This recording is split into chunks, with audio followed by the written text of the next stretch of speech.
السلام عليكم. ناس كتير في طريقها لتحقيق أي إنجاز أو حتى إعادة تكرار إنجاز حققوه قبل كده. أوقات كتير الناس بتبقى مستنية من نفسها إنها تعرف تحققه بنفس الطريقة أو بنفس الطرق اللي عملتها قبل كده. تيجي تجربها تلاقيها مش شغالة. بايظ بايظ بايظ يا مولانا. سواء الإنجاز ده بقى كان إنجاز في الشغل أو إنجاز شخصي أو واحد عايز يفقد شوية من وزنه، أيا كان الإنجاز أو الهدف اللي الواحد عايز يحققه. الفكرة هنا إن إحنا أوقات كتير بنبقى عايزين نقارن نفسنا دلوقتي بالفترة اللي إحنا كنا فيها زمان، لكن الحقيقة أنت مش أنت وأنتي مش أنتي. البيئة اللي حواليا بيبقى ليها دور كبير جدا اللي هي بالتبعية بتتغير مع الوقت.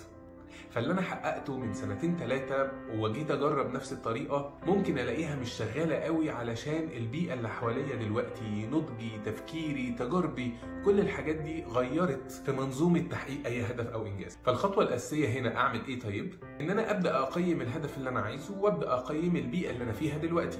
ايه العوامل اللي هتساعدني وايه العوامل اللي هتثبطني ان انا احققه، وبعد كده ابدا اختار الطريقه المناسبه اللي هتوصلني للهدف اللي انا عايزه. فمهم جدا جدا عدم اغفال البيئه اللي حواليا في تحقيق اي اهداف، واخد بالي جدا من التغيرات اللي حصلت لي ونضجي وافكاري اللي اتزرعت خلال الفتره اللي فاتت، عشان ما استغربش لو جيت اعيد الطريقه اللي انا حققت بيها زمان لقيتها مش شغاله. متنساش تعمل فولو لو على الفيسبوك وسبسكرايب لو على اليوتيوب. شكرا، سلام عليكم.